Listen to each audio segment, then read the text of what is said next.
Mais si toi tu es quelqu'un de discret, tu te maries à un homme qui parle beaucoup, dis-lui, je crois que moi et toi on ne va pas marcher ensemble.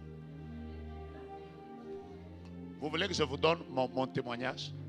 Moi, la première, je termine déjà, je crois que vous êtes fatigué. La première prière que j'avais fait à Dieu quand j'ai demandé une femme, j'avais demandé à Dieu une femme qui ne parle pas beaucoup. Et Dieu m'a exaucé. Donc, si vous voulez savoir l'une des qualités que j'aime de mon épouse, c'est son calme. Parce que moi, j'avais dit à Dieu, je voudrais avoir une maison dans laquelle on ne crie pas. Aujourd'hui, si on crie, déjà, je vais crier. Toi, tu as fait quoi? Après, j'arrive à la maison, je commence à dire. Non. 2. Je disais à Dieu, je serai pasteur, j'aurai beaucoup de secrets. Je cherche une femme qui peut aussi être un cercueil. Un jour, on m'a prophétisé par 2 prophètes. 2. Quelqu'un m'a prophétisé le matin, l'autre m'a prophétisé à 17h. Ils m'ont même dit, telle c'est la femme de ta vie. Ce jour-là, j'ai dit, 2 prophètes qui ne se connaissent pas m'ont cité le nom d'une sœur. Tu vois, vous qui êtes manipulés par les prophéties. Moi, ce jour-là, j'ai commencé à dire, je vais commencer à regarder cette sœur de loin. J'ai commencé à la regarder de loin. Heureusement que je n'avais pas parlé. Je la regardais de loin, mais je me disais que j'ai déjà des prophéties sur elle. Je vais vous dire pourquoi moi, je ne m'étais jamais marié à cette sœur-là. Parce qu'à l'époque, on avait l'habitude de faire des veillées au ministère la nuit. Les gens venaient toujours à 20h, ils dorment, maman Guy, tu vois, ils dormaient par terre. Après, à minuit, on commence la prière. Ce jour-là, un frère s'était couché ici. Moi, à l'époque, j'habitais au ministère, je dormais en haut. Donc, la sœur là, elle aussi est venue se coucher à côté là. Après, elle est sortie pour aller acheter les pains, non, les kwanga ou je ne sais pas quoi, quelque chose à manger au marché de Delvaux. Quand elle revient, elle trouve un autre frère qui s'est couché là, à sa place. Bandeko Serapeli. Elle a commencé à parler. Tu dois t'élever d'ici. Tu dois t'élever. Si tu ne t'élèves pas, aujourd'hui tu vas voir. J'ai entendu le bruit, j'étais en haut. Je suis descendu vite. J'ai dit, qu'est-ce qu'il y a? Je descends là, j'ai dit, ma soeur. Je lui ai même dit, ma soeur, écoute-moi. Non, yokate. Vous savez, je vous raconte une histoire vraie. Hein? Elle était jolie, intelligente. Après, j'avais des prophéties. Donc pour moi, il restait un peu même que je puisse dire c'est la femme de ma vie. Mais quand je l'ai vue en public, elle a dit, non, yokate. Je lui ai même dit, c'est papa ici, il est âgé. Il est plus âgé que toi. Non, il doit s'élever. Vous savez, ce jour-là, je l'ai laissé. Quand je suis monté en haut, je ferme la porte de ma chambre, j'entends le Saint-Esprit me dire, j'ai voulu que tu voies ça. Et depuis ce jour-là, j'ai dit, malgré les prophéties que j'ai reçues, n'a bouillé. Pour l'élo, peut-être qu'aujourd'hui, si je l'avais pris parce que c'était par prophétie, elle devait tenter de crier ici sur les pasteurs. Ah là là là, c'est quoi ça? Vous jouez avec moi? De temps en temps, quand tu me salues, la bonjour Daddy, elle prend le micro. Tu as de les regarder comme ça? Ah là là! Ah. Dis déjà à ton voisin, les prophéties c'est bien, mais il faut que ça ressemble à là où je suis en train de partir. Vous m'entendez?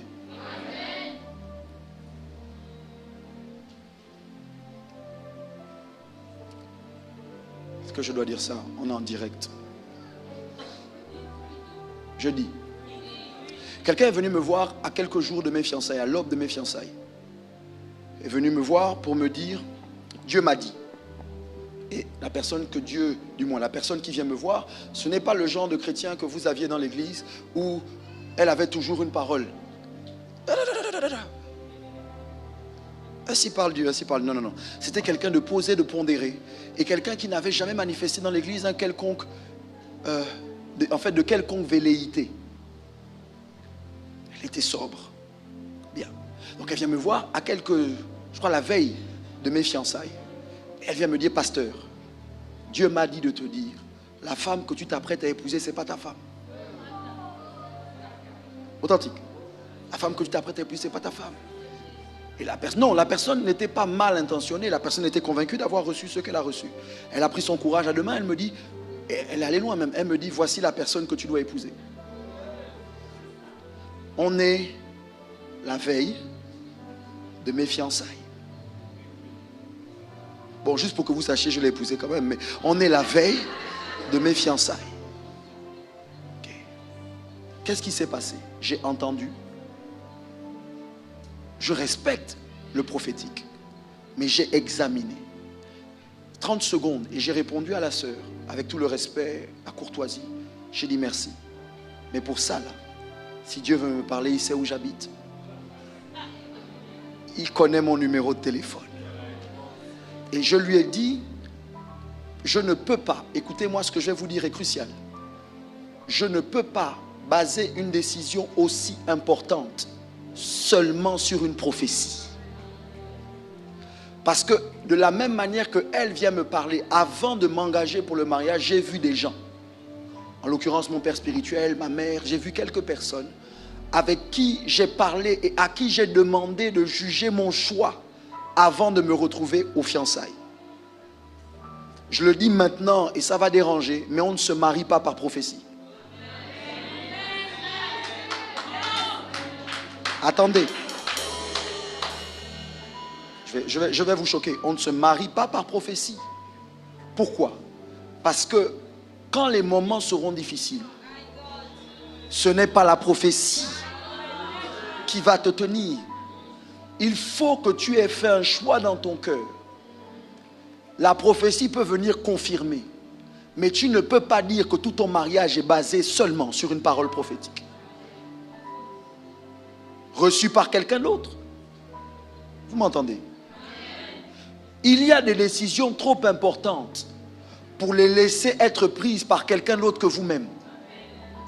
Les gens peuvent vous donner des paroles, vous les écoutez, mais vous devez les examiner et au final, la décision vous revient. Vous m'entendez?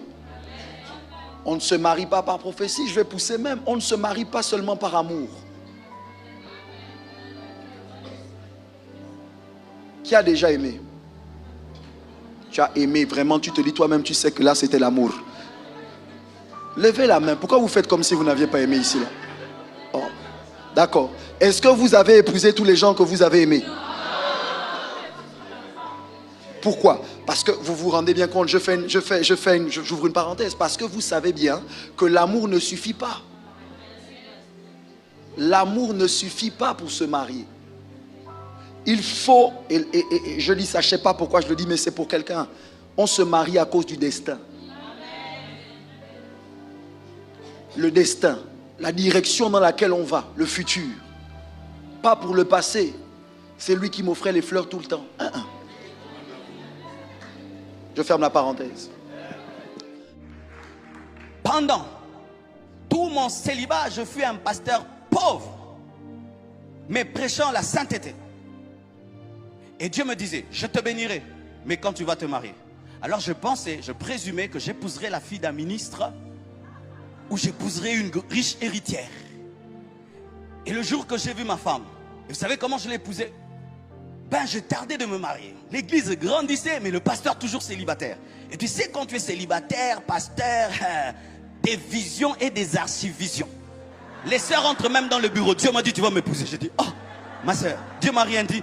Tu es en train de résister. Les gens m'arrachaient dans les prières. Ils me coupaient dans les prières. Tout le temps des cadeaux. Ah, les cadeaux, ils ont diminué. Hein. Blanche, tu as diminué les cadeaux. Alléluia. Et alors j'ai prié Dieu, j'ai prié. C'était dur, c'est parmi les périodes les plus difficiles de ma vie. Et un jour, un ami me dit, Marcelo, Dieu me dit de te dire, de décrire ta femme. Je dis, quoi? De décrire ta femme. Vous savez, il y avait une doctrine qu'on disait que Dieu ne donne plus les femmes. C'est-à-dire, Dieu t'impose une femme. Qu'elle soit laide, qu'elle soit belle, tu la prends parce que Dieu, comme si Dieu va vivre avec elle, il va lui donner des bisous à ta place.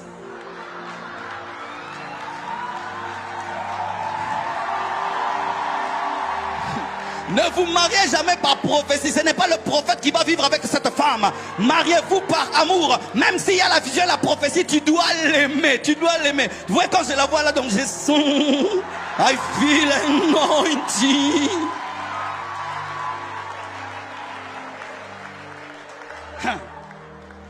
Alors, j'ai prié. Il me dit, Dieu me dit que tu décrives ta femme. Alors j'ai décrit, j'ai dit ça va. Comme je suis court, il ne faut pas que les enfants soient courts. Que Dieu me donne une femme qui soit grande. Comme ça, les enfants profitent même de sa longueur. Que Dieu me donne une femme comme ça. J'ai décrit. Mais c'était une femme que je n'avais jamais vue. Le lendemain, je vais au bureau en train de recevoir. Pendant que je reçois, en ce temps-là, mon bureau, il était bizarre. Il n'y avait qu'une porte de sortie, pas de fenêtre. Tout le monde était devant. Ah, nous venons de loin, bien aimé. Trop loin.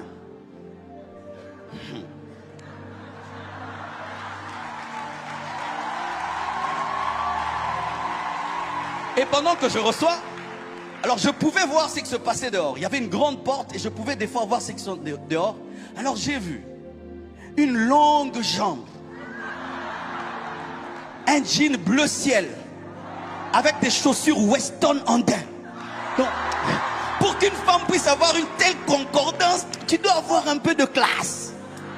Alors je recevais, mais je voyais toujours les Weston là, mais je ne vois pas le corps. Alors je reçois 1 heure, 2 heures. Normalement il fallait qu'elle entre. J'ai dit non. Alors il y avait des sœurs à l'église qui jouaient au numéro 5.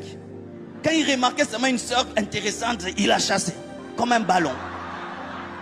Alors j'ai appelé la secrétaire, j'ai pris autorité. J'ai dit ma sœur, des fois il faut prendre autorité. Hein, il faut prendre autorité. Quand tu sens que c'est en train, tu es en train de, tu prends autorité. Ah, qu'est-ce qu'il y a?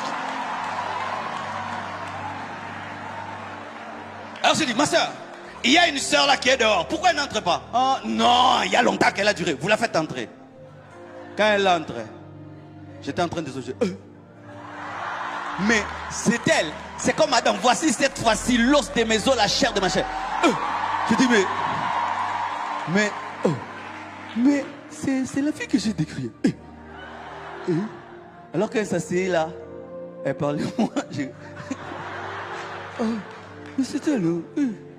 Alors elle me parlait. Dieu l'envoie. Elle dit, Dieu m'a dit de venir te voir. Enfin que je lui donne ma vie. Et que je lui donne toute ma vie. Et que tu m'encadres. Quel encadrement! Quel encadrement! Moi-même, j'ai fait la cure d'âme. Moi-même, délivrance. Moi-même, je l'ai baptisé. Moi-même! Donc elle était vraiment dans... privat. Et depuis que je l'ai épousée, voyez vous-même, la prophétie s'est accomplie. Les examens. Vous avez vu quand vous arrivez, le docteur, dès qu'en vous voyant, il dit, oh c'est bon, tu as telle maladie, prends le comprimé. Non. Normalement, il te fait subir une série d'examens. Pourquoi? Pour être sûr que les symptômes que tu manifestes ne sont pas liés à quelque chose d'autre. Ça veut dire que quand vous entendez une prophétie, Dieu vous donne le droit de la scruter. Dieu vous donne le droit de la disséquer. Dieu vous donne le droit de dire, d'aller dans les profondeurs de la prophétie, dans les détails. La Bible dit examine. Regarde ton voisin, dis-lui examine. J'aime pas comment ta voisine te parle. Regarde quelqu'un, dis-lui examine. Fais subir un examen à la parole prophétique. Voilà pourquoi, écoutez-moi, je vous aide rapidement le temps. Voilà pourquoi vous devez comprendre que vous ne pouvez pas examiner la parole de Dieu, non, la prophétie, la parole inspirée de Dieu, pas la parole écrite, mais la parole inspirée de Dieu, si vous n'avez pas au préalable la parole écrite de Dieu en vous. Parce que vous ne pouvez pas examiner une prophétie sur vos émotions ou sur ce qui vous plaît, parce que Dieu peut vous dire quelque chose qui aujourd'hui ne vous plaît pas. Dieu est capable de te dire, voici où j'irai avec toi, sauf que la direction dans laquelle il veut aller avec toi ne te sied pas. Donc tu n'examines pas la prophétie sur ça me parle, ça ne me parle pas, j'aime, je n'aime pas. Non, tu dois examiner la prophétie sur les principes divins. Est-ce que c'est en accord avec ce que Dieu dit dans sa parole? Après, tu dois te connaître toi-même.